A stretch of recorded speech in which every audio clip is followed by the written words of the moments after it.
काय बोलू मी आज, शब्द शब्द गोठलेला, आठवणींच्या हिंदोळ्यावर थेंब थेंब साचलेला.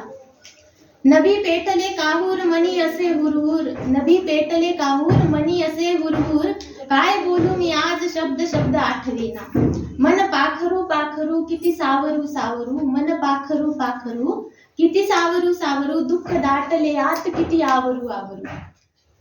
प्रत्येक जण घेऊन बोलत आहे, स्वतःच्या भावना व्यक्त करत आहे आणि प्रत्येक वेळा डोळ्यामध्ये तो थेंब येत आहे, ज्याला मी वापस मागे पाठवत आहे की नाही दिव्या, तू जर रडली ना तर मग प्रत्येक मुलगी मीच रडत आहेत, त्यांना अनावर होणार आहे. ठीक आहे. आजचा जो दिवस आहे आपल्या सर्वांसाठी विशेष आहे. एकीकडे आनंद आहे की आता तुम्ही पुढचा प्रवास सुरू करणार, आमचं नाव कुठेतरी मोठं होणार. माझी एक मुलगी आहे कृष्णा, मला असं वाटते कधी तिने IPS व्हावं, कधी IAS व्हावं, कधी डॉक्टर व्हावं. पण मग मी विचार करते, एक नाही माझ्या एवढ्या साऱ्या मुली आहेत, याच्यातली एक IPS होईल, एक मोठ्या पदावर ऑफिसर असेल, तर ते पण माझीच मुलगी झाली ना. आणि कधीही सांगताना मी सांगत असते की मला माझं पहिलं अपत्य हा क्लास आहे, मी याला कृष्णापेक्षाही जास्त जपलेलं आहे. ठीक आहे. आणि दुसरीकडे ना मन खूप जड झालेलं आहे, कारण आज निरोप घ्यायची वेळ झालेली आहे. पहिलं म्हणजे तुम्ही पुढे जाणार, आमचं नाव मोठं करणार, आणि दुसरं आज तुम्ही आम्हाला सोडून जाणार, त्याच्यासाठी पण आमचं अंतःकरण खूप जड झालेलं आहे. ही संकल्प बॅच म्हणजे आम्ही पाहिलेलं स्वप्न आहे. ठीक आहे. एक पर्सनल गोष्ट म्हणजे लग्नाच्या आधी कपल्स बोलत असतात आपण इथे फिरायला जाऊ, तिथे फिरायला जाऊ. आम्ही बोलायचो आपण क्लास तयार करू, आपलं तिथं सर्व काही असेल ते आपण बनवू. म्हणजे तुम्ही आमचं जे आहे ते स्वप्न आहात, आमच्या स्वप्नाची सुरुवात आम्ही तुमच्यापासून केलेली आहे. तुमचं खळखळ असणं, स्वच्छ विचार आणि जिज्ञासेने हा क्लास नेहमीच उजळून गेलेला आहे.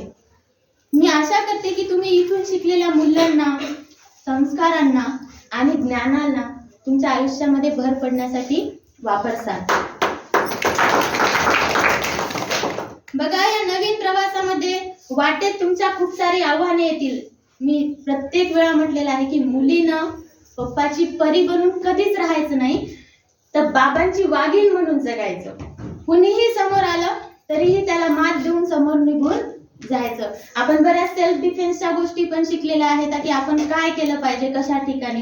ठीक आहे. इथून पुढे तुम्हाला प्रत्येक त्या गोष्टीचा अनुभव येईल आणि तुम्हाला प्रत्येक वेळेला मग माझी आठवण येईल की खरंच मॅडम आम्हाला हे सांगत होत्या. पण कधीच हार मानू नका.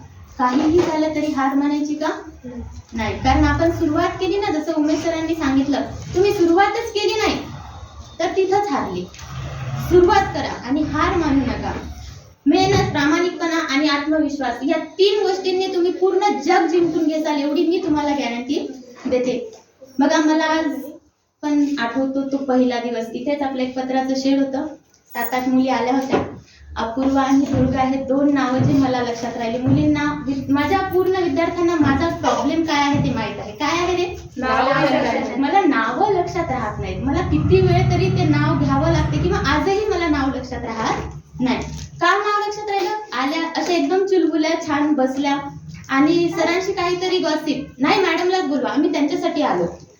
दुर्गाला आठवत असेल तर तिचं हे वाक्य आहे, आम्ही त्यांच्यासाठी आलो आणि मॅडम क्लास घेतील तरच आम्ही इथं बसणार. अशा प्रकारे हा प्रवास आपला चालू झाला. खूप चढ उतार आले. सरांनी सांगितले, परत परत सांगण्याची गरज नाही आणि तुम्हाला पण माहित आहे खूप चढ उतार आले. आत्ताच एक अनुभव तुम्ही पाहिला असेल की कसं गाडीचं वाजवत होते आणि आपल्याला डिस्टर्ब करण्याचा प्रयत्न चालू होता. नवीन नवीन गोष्टी शिकल्या, आम्ही पण शिकवल्या.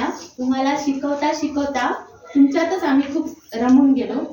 मुलींनी एक नवीन नाव पण दिलं होतं मला, बऱ्याच जणींनी घेतलं पण, की गुगल मॅडम. गुगल मॅडम असं नाव का? तर म्हणे मी त्यांच्या सर्व प्रश्नांची उत्तरे द्यायची. फक्त सायन्सच नाही, कुठला पण आपल्या पुराणातला असो, पोथींमधला असो किंवा जनरल कुठलाही क्वेश्चन असो. एकदा तर असं विचारलं का मॅडमला येते की नाही क्रॉस चेक, मॅडम पोटामध्ये झाड उगवते का? मग त्यांना सॅटिस्फॅक्शन काय? पोटामध्ये झाड उगवत नाही, कारण तिथं असते काय असते, ऍसिटिक ऍसिड असते ना, की HCl असते जे डायजेस्ट करते. पण खाता खाता बी जर लंग्स मध्ये गेली तर तिथं झाड उगवते. ठीक आहे. हे त्यांना उत्तर माहित होतं सर माझ्या विद्यार्थ्यांना, पण त्यांचं म्हणणं मॅडमला माहिती आहे नाही, एकदा विचारून बघावं. याच्यासाठी असे क्रॉस क्वेश्चन पण विचारायचे. बोलण्यासारखं खूप काही आहे. ठीक आहे. मी जे माझ्या मनातलं वादळ आहे ते मी दाबून ठेवलेलं आहे, कारण मी अजून जास्त जर बोलले तर ते नक्कीच बाहेर येणार. मी इथं जाता जाता शेवटचं एवढं सांगून जाते की तुम्ही, आम्ही टीचर आणि आपल्या आठवणी जपून ठेवा. कधीही इथं आले तरी आम्ही तुम्हाला इथेच मिळणार. तुमच्या काहीही अडचणी असतील तर बिनधास्त न भीता आम्हाला एक फोन करा, आम्ही तुमच्या अडचणींचं समाधान देऊ. जर जिथे कुठे जाल उज्ज्वल यश मिळवा आणि आमच्या या संस्थेचं, आपल्या या क्लासचं, त्रिमिती क्लासचं नाव सदैव तुमच्या हृदयामध्ये कोरलेलं राहू द्या. आणि शेवट कार्यक्रमाचा होत असतो तो म्हणजे आभार प्रदर्शनाने. एका दिवशी मी इथे तुम्हाला एक छोटासा इन्सिडेंट सांगते. सतीश सर बसले होते, श्याम सर त्यांना भेटायला आले. सुरुवात पहिला दिवस आहे सरांचा. आता आपल्या इथं कसं असते, एखादा पाहुणा घरी आल्यानंतर त्याला चहा पाणी हा प्रोग्राम होतो. मी घरातली सून असल्यामुळे मी चहा करायला गेले आणि अचानक माझ्या कानावरती जे शब्द पडायले ना, ते जे हसणं ऐकू यायलं, ते जे बोलणं ऐकू यायलं. माझा एक भैया आहे जो आपल्यामध्ये म्हणजे आमच्यामध्ये नाही आहे, तो आज देवाच्या घरी गेला. मला एकदम त्याची आठवण आली. त्या दिवसपासून मी सरांना कधी पण म्हणते ना, श्याम सर माझा भाऊ आहे. मला मॅडम तुमचा भाऊ असं म्हणजे त्या नावाने इथे ट्युशन मध्ये सर तुम्हाला ओळखलं जाते. तुमचे मनापासून आभार. तुम्ही आम्हाला प्रत्येक वेळा मदत करता. क्लासेस मध्ये ज्या काही गोष्टी चालू आहेत त्या सांगण्याचा प्रयत्न करतात. विद्यार्थ्यांना आम्ही इथे कितीही पाठवतो शाळेमध्ये, पण ते थोडंसं नाकारतातच आणि घरी जाण्याचा प्रयत्न करतात. ते त्यांच्याकडून चूक होते. त्याच्यानंतर आपल्या क्लासेसचे मॅनेजिंग डायरेक्टर म्हणून आपण ज्यांना ओळखतो, सतीश सर, जे की त्यांनीही सांगितलं की घरात कमी आणि ट्युशन मध्ये जास्त लक्ष. याच्यावरून पण कधी कधी वाद होतो की सर तुम्ही त्यांच्याच बद्दल बोलत असता, कधी तर मला बोला, असं होते. त्यांचे पण खूप आभार की सर तुम्ही जे करत आहात त्याच्यामुळे आज आपण हे सर्व विश्व पाहत आहोत.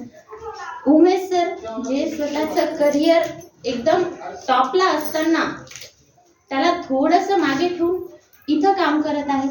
जॉब चालू आहे पण तिथं राहून जर केला ना तर प्रमोशन होत असते, इथं राहून जर केला ना तर तीच पोस्ट राहत असते. आणि सरांचं एक गोष्ट सांगायचं म्हणजे सर दोघेही रात्रीला जॉब करत असतात, झोप होत नसते, तरी पण दिवसभर तुमचे प्रॉब्लेम सर्व सॉल्व्ह करून देतात.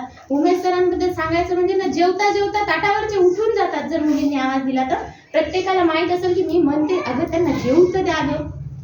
त्यांचे पण आभार की ते प्रत्येक गोष्ट सोडून तुम्हाला जास्त प्रायोरिटी देतात. त्याच्यानंतर थोड्याशा माझ्या अडचणी आल्या होत्या, मला सुट्टी घ्यावी लागली. मुलींना माहीत आहे मी कल्याणकर सरांना देव माणूस म्हणते किंवा ते आहेत म्हणून मला सर्व काही म्हणजे आजादी आहे. मी आज पण 4-5 दिवस गावाला जाते तर ते त्यांच्यावरच विश्वास ठेवून जाते. सर मला म्हणतात पण तू सुट्टी कशाची घ्यायली, तुला सुट्टी गेल्यानंतर क्लास कसा चालेल. पण ते कल्याणकर सर आहेत ना, ते घेतात. ठीक आहे, म्हणजे माझ्यासाठी तरी देवानी पाठवलेला माणूस. ज्या वेळेला तुम्हाला सर्वांना भयकवण्यात येत होतं की दिव्याने मी आता 7-8 महिन्यासाठी घरी जाणार आहे ना, मग तुमचं सायन्स घेणार कोण, त्यावेळेला खरंच ते आलेले आहेत म्हणून मी त्यांना देव माणूस म्हणते. तुमचे पण सर खूप मनापासून धन्यवाद. माझी आई जी मी इथं जेव्हा क्लास शिकवत असते ना तेव्हा ती सगळं घर सांभाळत असते. तिनं जर सांभाळलं नसतं ना तर मी काहीच करू शकले नसते, मला पण घरातच राहावं लागलं असतं. त्यामुळे मी माझ्या आईचे पण खूप आभार मानते. माझे बाबा, जेव्हा मी इथं असते तेव्हा माझं ते छोटंसं बाळ आहे त्याला पण सांभाळावं लागते आणि त्याला सांभाळण्याचं काम माझे बाबा करतात. ते दोघं जण घरामध्ये सर्व व्यवस्था लावतात, त्यामुळे मला तुमच्या आयुष्याची इथं व्यवस्था लावता येते. त्याच्यामुळे मी माझ्या आईबाबाचे पण खूप आभार मानते. माझ्या संकल्प बॅचचे खूप आभार. सगळेजण म्हणतात की मॅडमची सर्वात आवडती बॅच संकल्प बॅच आहे, मॅडम त्यांना काहीच म्हणत नाही म्हणत मी त्यांना काही, कारण ती माझी पहिली बॅच आहे. त्यांच्यासोबतची जी बॉन्डिंग होती ना ती वेगळीच आहे. त्यांनी माझ्या वाईट काळामध्ये सुद्धा मला मदत केली. त्या मला म्हटल्या होत्या मॅडम तुम्ही सुट्टीवर जा, आम्ही कुठंच जाणार नाही, तुमची आम्ही 10 महिने वाट पाहिजे पण आम्ही इथंच राहील. त्यांचेही मला आणि सर्वात लास्टला धन्यवाद मानणार मी माझ्या सेकंड आवडत्या बॅचचे जी म्हणजे जीनियस बॅच, जिने काल पूर्ण दिवसभर इथे राहून इथली सर्व स्वच्छता केली, इथे एवढं छान डेकोरेट केलं. आणि मेन म्हणजे ह्या मला म्हणतात की मॅडम तुम्ही खूपच स्ट्रिक्ट आहेत आणि घरी येतात आणि म्हणतात मॅडम तुम्ही खूपच चांगले आहेत. म्हणजे यांचा स्वभावच मला कळत नाही मी स्ट्रिक्ट आहे की चांगली आहे. तुमचे पण धन्यवाद. काल यांनी पूर्ण दिवस रातभर इथे थांबून हे पूर्ण ऍडजस्टमेंट आणि हे डेकोरेशन केलेलं आहे. थँक्यू सर्वांचं.